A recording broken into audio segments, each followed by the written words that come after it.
వెంకట్ గారు ఈ సంవత్సరం ఏమి మిమ్మల్ని మనసుని హత్తుకున్న సంఘటనలు కానీ లేదు కొంచెం చివుక్కుమన్న సంఘటనలు కానీ జరగలేదు ఎందుకంటే వాటిని యాక్సెప్ట్ చేయడమే చాలా కష్టం కదా సార్ లైఫ్లో ఉంటుంది. ఇప్పుడు మేము ఒక సినిమా అనేటప్పటికీ చాలా రకాల కొన్ని వందల మంది టెక్నీషియన్స్ లైట్ మ్యాన్ దగ్గర నుంచి కెమెరా వెనకాల అసలు యాక్టర్స్ కెమెరా ముందు వాళ్ళ స్ట్రగుల్ ఇంత ఉంటాయి కదా, దాన్ని ఒక చిన్న మాటతోటి దాన్ని చాలా చీప్గా తీసేస్తారు. మనది ట్రైలర్ రిలీజ్ అయిన తర్వాత ట్రైలర్ రిలీజ్ అయిన తర్వాత అసలు ఫాస్టెస్ట్ 1 మిలియన్ అయిపోయింది. ఆ సంతోషంలో ఉండగా ఒక పెద్ద మనిషి పేరు వద్దులేండి ఒక చిన్న ఇది పెడతాడు మెసేజ్, ఏమని ట్వీట్ చేస్తారు. నాకు నవ్వు రాలేదు భయం రాలేదు ఎందుకంటారు అని, జనాలకు వస్తే చాలండి అని చెప్పాను. మనుషులకు వస్తే చాలు కదా. ఇప్పుడు మేము వేసుకోవాలి హెడ్డింగ్ చిరుక్కుమంది అన్నారు కాబట్టి చెప్తున్నా, ఇప్పుడే జరిగింది అది కాబట్టి. అంటే మన పొద్దున్న లేస్తే మేము అది మీకు ఉంటుంది ఎక్స్పీరియన్స్, అందరికి ఉంటుంది.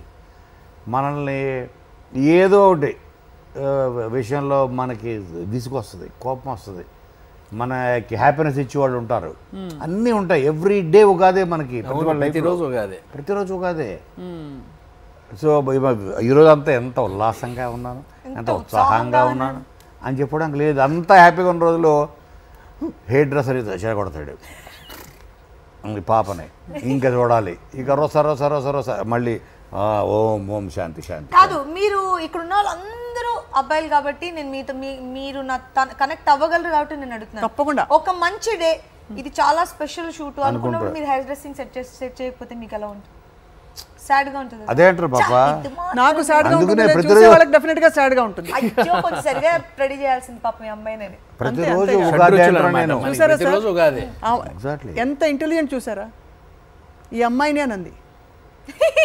ఎవరికైనా అర్థమైందా? నాకైతే అర్థమైంది. అదే గమనించారు కదా శివ గారు, ఎక్స్పెరిమెంట్ చేయడంలో చాలా బాగా దూసుకెళ్ళిపోతున్నావు. నాకు ఇంట్రెస్ట్ బేసిక్గా నాకు యాక్టర్గా ఉండడం అనేది నేను ఎక్కువ ఎంజాయ్ చేస్తాను. అంటే actor in the sense and వాళ్ళు చాలా రకాలు వాళ్ళు ట్రై చేయగలరు. అవును. సో నా కోరిక ఎప్పుడు యాక్టర్గా ఉండాలి, యాక్టర్గానే ఉండాలనేది నా కోరిక. రైట్. సో అప్పుడు మనం యాక్టర్గానే ఉండాలి కానీ గ్లామర్గానే కనిపించాలంటే కుదరదు. యాక్టర్ అంటే అన్ని రకాలు కొంచెం డైరింగ్ అండ్ డాషింగ్ గా లోపలికి వెళ్తూ ఉండాలి. అన్లెస్ అది మీకు సూట్ అవ్వదంటే మీరు టచ్ చేయకూడదు. మలయాళం సినిమా వచ్చింది న్యాయట్టు మన ఇరిట్ట చూసారు అది, అందులో she plays amazing character. Shock అంజల ఇదేంటి అంటే టోటల్ అసలు డీగ్లామరైజ్డ్ రోలు, ఒక చాలా బాగుంటుంది. ఏం డీగ్లామరైజ్ సార్? ఏమన్నా అరచేతి అడ్డు పెట్టుకుని సూర్యకాంతిని ఆపచ్చా? ఆపేశారు మలయాళం అంతే అంటూ ఉంటాను తెలుసా అస్తమాటుని. ఏమిటి అరచేతిని అడ్డు పెట్టిన సూర్యుడిని నన్ను ఆపలేరమ్మా అని చెప్తూ ఉంటాను. సినిమాలో యువర్ అంజలి గీతాంజలి, అదర్వైజ్ అంజలి గీతాంజలి అంతే. కాబట్టి అంజలిని కాపాడడానికి ఎప్పుడు వస్తుంది గీతాంజలి తెలుసా మీకు? అది అంజలి ప్రమాదంలో ఉన్నప్పుడు లేకపోతే ఆపదలో ఉన్నప్పుడు అవసరం వచ్చినప్పుడు గీతాంజలి వస్తూ ఉంటుంది. అలాగా మీరు వచ్చారు ఇప్పుడు. ఈ రోజు మీరు గీతాంజలి, ఇవిడ అంజలి, ఈ బంధం దృఢమైనది. మనం గీతాంజలి మళ్ళీ వచ్చింది రేపు 11వ తారీఖు అని చెప్పదు, దాని గురించి దెయ్యం కథని కూడా చెప్పదు. దెయ్యం కథ తప్పకుండా చూడండి, దీంట్లో అది ఉంటుంది, కామెడీ ఉంటుంది, ఎంజాయ్ చేస్తారు, పడి అవుతారు, అది కూడా చెప్పదు. ఓన్లీ పచ్చడే చేసుకుందాం, ఈయన డైరెక్టర్ అని కూడా చెప్పొద్దు అండి. చెప్దాం, డైరెక్టర్ అని చెప్దాం. ఇప్పుడు శివ గారు మీ గురించి సార్, బికాస్ మీ అందరూ చిన్నపిల్లలాగా ఆల్రెడీ పోటాడేసుకున్నాం కాబట్టి మీరు చాలా హుందాగా ఒక పెద్ద మనిషిగా సమాజంలో ఒక బాధ్యత గల వ్యక్తిగా అలా కూర్చుంటున్నారు కాబట్టి ఆల్రెడీ నాకు అంజలి గారు ఉన్నారు. ఎలా అంటే ఈ సినిమా షూటింగ్ లో నిజంగానే మీకు ఏమైనా దెయ్యాలు ఎదురుపడ్డాయా? నా సీన్ పెట్టినప్పుడు నేను వచ్చిపోతూ ఉన్నాను. అంతేనా?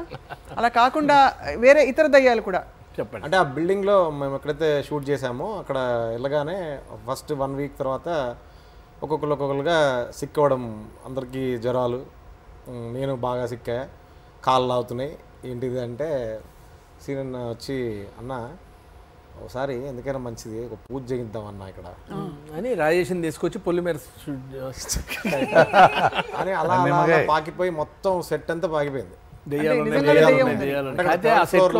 సమాధులు ఉన్నాయి. 3rd or 4th ఫ్లోర్ చెప్తే పారిపోతారు సెట్ లో పైన సమాధులు ఏంటండి? ఆ విషయం ఈయన తర్వాత చెప్పారు, లాస్ట్కి చెప్తే పారిపోతారని చెప్పలేదు. కాదు, ఎక్కడైనా కింద ఉంటాయి సమాధులు, పైన ఎలా ఉంటాయి? కానీ అది అది ఇంగ్లీష్ సినిమాలో వస్తే తెలుసు కదా సార్, తప్పక చూడండి ఆకాశంలో భూకంపం ఉంది.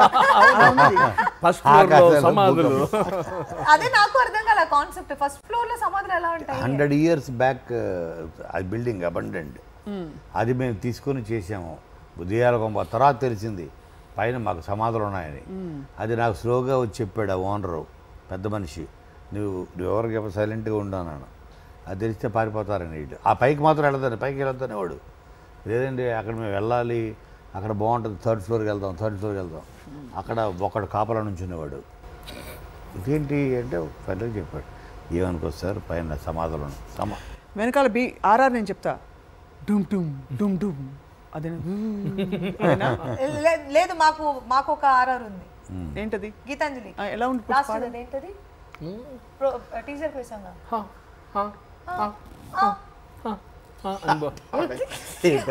నేను నవ్వుతాను కూడా.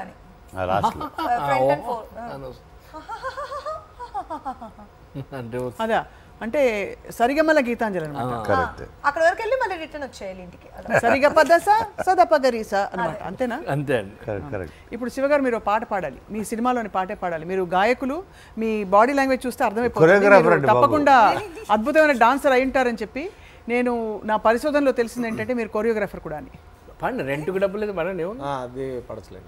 ఎలాగో తర్వాత మనందరం డాన్స్ చేస్తాం కాబట్టి ఈలోగా ఒక మంచి పాట ఆయన చేయిస్తారా? పాడు గజాల ఆపేసామే అనే లోపు మీరు పాడేయాలి.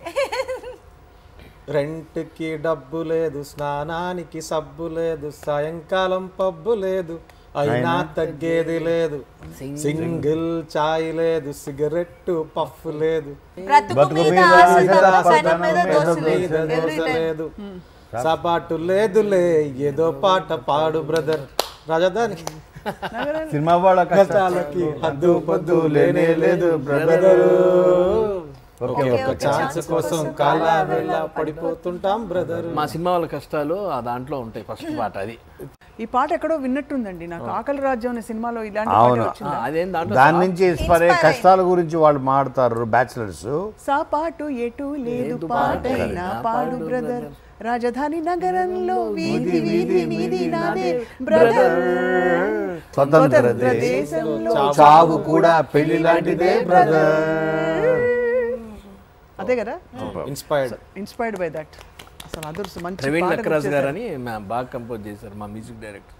అతని పేరు ప్రవీణ్ లక్రాజ్. తను కూడా అట్లాంటా నుంచి వచ్చాడు, తిను అట్లాంటా నుంచి వచ్చాడు, మేమేమో ఎట్లా అంటా అనుకుంటూ ఉండిపోయాం. సో ఇదైతే ఇది గీతాంజలి మళ్ళీ వచ్చింది కాదు, గీతాంజలి మళ్ళీ వచ్చింది అని. యాక్చువల్గా అట్లే అవ్వాలి, ఆఖరికి వాళ్ళిద్దరిని తీసుకొచ్చి